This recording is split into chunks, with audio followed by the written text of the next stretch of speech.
monggo kepada beliau Pak Di.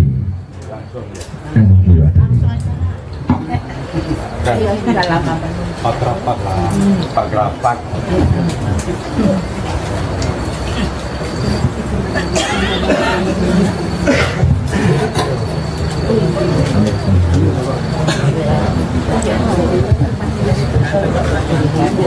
Assalamualaikum warahmatullahi wabarakatuh. Salam sejahtera untuk yang berada lain. Biasa, saya kalau udah pertama kali ngawali ini bingung ngomong apa. Kalau nggak ada pertanyaan ya, tapi ya nggak apa-apa. Jadi tadi itu yang ada pikiran saya. Beberapa waktu yang lalu, saya di sini ngomong Indoforum. Sekarang ngomong Indopinetmat. Ini sing bener sing endi. Kan gitu ya. Ya sebenarnya Indoforum otomatis kan kehilangan barang karena dibeli. Dengan kehilangan barang ini, yang menjual barang itu akan mendapatkan kerugian. Nah itu dari Indopinetmat, kan belum open minded. Iya belum, tidak ada masalah. Tentunya ini tuntutannya kepada Indopinetmat. Berarti Indopinetmat punya duit. Oh iya, kalau nggak punya duit kita nggak bisa mengadakan event itu. Kapan itu? Belum. Maksudnya sekarang Indopinetmat belum punya duit, masih dalam proses mencari duit. Harapannya segera mendapatkan duit, dan selanjutnya Indopinetmat akan mengumumkan ke pioner seluruh Indonesia, dari manapun pioner itu berada, boleh. Nah seperti itu. Jadi saya katakan mumpung Indopinetmat masih dalam proses mencari duit, hari ini Minggu di Jember ini hari pertama kali saya mencoba untuk sosialisasi, konsolidasi, turun ke bawah, mendekat ke teman-teman, kepingin tahu sejauh mana antusias atau semangat teman-teman. Tentunya tidak semuanya ya, untuk berminat membuka gerai dari Indopinetmat. Ini ingin saya ketahui, ini sekaligus ini sebagai bentuk saya tujuan saya untuk survei. Dari hasil survei ini harapannya nanti saya bisa membuat RAB. Ini kemarin saya sampaikan ke pemilik dana. Kira-kira ini saya bisa dibantu berapa banyak biaya? Berapa yang dibutuhkan Pak Di? Minimal berapa? Terserah Pak Di. Kalau 10 miliar, enggak apa-apa. Enggak apa-apa itu nadanya kan berat ya. Berat. Tapi saya tahu bicara masalah dana saya paham ya. Apa terlalu sedikit? 20? Ya enggak apa-apa ya. Atau mungkin terlalu sedikit, kurang banyak. Soalnya pemberi dana itu kalau kita ini butuh uang terlalu sedikit, mereka enggak mau. Mereka maunya kita butuh duit banyak. Kalau kita butuh duit banyak, pemberi dana tadi malah lebih semangat. Kenapa? Semakin besar dia mengeluarkan anggaran, maka imbal baliknya, flashbacknya dia akan mendapat keuntungan lebih besar. Kalau dia mengeluarkan uang itu sedikit saja, flashbacknya dia cuma mendapat keuntungan kecil. Bicara masalah persentase, 1% kali 10M berapa? 1% kali 50M, itu kan lebih besar lagi ya. 100M, loh tambah tinggi lagi sampai endingnya. Ya tidak apa-apa Pak Di, kalau ini saya bilang mungkin saya butuh 100M atau mungkin 150, 200 nggak apa-apa Pak Di. Oh ya, benar itu, nggak ada masalah, lebih pun nggak ada masalah. Waduh balik noy aku bingung. Makanya aku bingung, karena saya butuh anggaran ini bukan untuk selamanya, untuk mengantarkan marketplace Indo Pinetmart ini hanya sebatas sampai mainnet. Maksudnya modal itu kita butuh hanya untuk menjalankan utilitas perputaran mata uang di dalam pasar Indo Pinetmart, supaya perputaran uang itu betul-betul konsisten, dinamis. Di sini ada enggak bangunan pasar yang mangkrak? Ada, Bunda.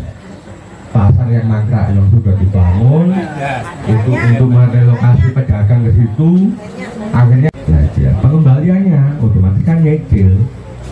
Lah nyicil itu berapa? Apa mungkin Indo Pinetmart itu nyicil tiap bulan itu 1 miliar? Nah, mungkin dasarnya dari mana? Dari ini. Nah, hal semacam ini itu namanya grace period. Grace period itu singkatan, kayak keren. Progress periode. Jadi dalam satu periode progresnya itu berapa kemampuan kita? Nah itu ya, dalam pembukuan namanya grace period. Nah ini nanti kita tunjukkan periode pertama sekian, kedua sekian, ketiga sekian, sampai akhirnya endingnya ketemu ke bulan berapa, periode keberapa saya sudah bisa melunasi pinjaman. Ternyata dihitung. Jadi pinjam duit ada berapa ini? 1 miliar. Ada berapa ini? 200 miliar. Ada berapa ini? 1 triliun. Bisa, tapi nggak semudah itu. Gak kayak pinjamnya nggak Pak Dian nyari duit 1 juta. Kapan balik yang bilang ngarep ya kawan? Nggak seperti itu. Butuh data. Nah, data ini harus real berdasarkan hasil survei di lapangan. Nah, itu ya, nggak bisa kita butuh ini, dibikin begini aja. Iya, nih zamannya sekolah biyen ilmu setan. Zamannya sekolah semea apa pembukuan waktu SMP dihitung miliaran, jutaan. Itu duit apa? Pokoknya nulis kan, ilmu setan. Tapi kalau ini dibikin seperti itu ya, ini bukan sekolah, ini bisnis real, punya pertanggungjawaban. Semua perjanjian ada payung hukumnya, notarial. Dan yang melakukan perjanjian adalah satu badan usaha yang real berbadan hukum. Jadi semua detail. Maka saya katakan bertolak belakang dengan konsep dan program yang ada di Isorum 180 derajat. Nah itu ya, sebenarnya di Isorum ya seperti itu, tapi karena mulai awal gue bereset, di telepon gak diangkat, di WA gak dibales, diamuk ya gak dirunokno, kupingnya kadung kandel, kadung asik ngitung duit, ya repot. Nah itu ya untung sampai di situ aja. Ya itu orang Indonesia ini untung, masa rugi ya untung. Nah itu teman-teman ini. Jadi upaya-upaya kita ini turun di sini ingin memberikan pemahaman, sehingga mungkin ada teman-teman yang punya minat untuk membuka gerai. Tentunya kan tanda tanya, aku buka gerai kok enggak rugi, aku buka gerai kok enggak dibohongi, ditipu. Ini modalnya enggak sedikit ini. Iya, modalnya enggak sedikit. Ya sebenarnya sedikit ya, sedikit modalnya bagi yang punya duit. Enggak sedikit ya, karena enggak punya duit ya. Saya enggak punya duit itu tolak begitu pegang duit 1.000, alhamdulillah rokok pun berkopong lagi. 1.000 itu wakil. Ya, bicara masalah apa ya, standar untuk gerai itu kita punya standar untuk jangka panjang, untuk ke depan. Nah di masa awal kita terapkan standar atau ketentuan dari PT Indo Pinetmart sulit, terlalu berat. Standarnya seperti apa sih? Maksudnya itu standar itu misalnya kayak Indomaret, Alfamaret, Kimia Farma, itu kan sudah ada standar ya dari pusat. Indomaret ya harus begini. Alfamidi, Alfamart, Apotek Kimia Farma, Circle K atau apapun itu ada standar. Itu nanti gerai Indomaret standarnya seperti itu nantinya. Tapi minimal nanti standar paling kita butuh neon box yang menggambarkan tulisan atau logo atau karakter dari Indomaret minimal itu. Atau paling spanduk atau apa mungkin karena keterbatasan tidak ada masalah. Tentunya tempat usaha. Itu ya tempat usaha. Ukurannya ya sebenarnya kita punya standar juga. Paling tidak itu ya 10 meter kali berapa ke belakang. Itu nanti kurang duit ayo golek duit sih. Cari modal sih. Jadi sementara ini gimana? Saya di rumah ada kios, saya di rumah ada peracangan, saya di rumah ada bengkel motor, saya di rumah buka jasa salon gitu. Saya di rumah punya jasa baby treatment itu ya, pijat-pijat bayi atau apa, salon kecantikan, promo pijat itu udah langsung enak rasanya. Kayak itu ya.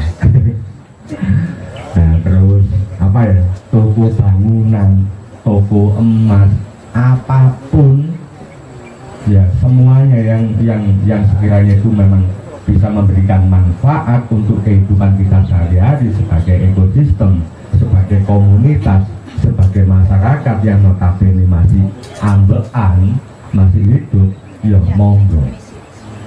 Nah itu ya. Syaratnya supaya payung hukum ini betul-betul mengikat, satu.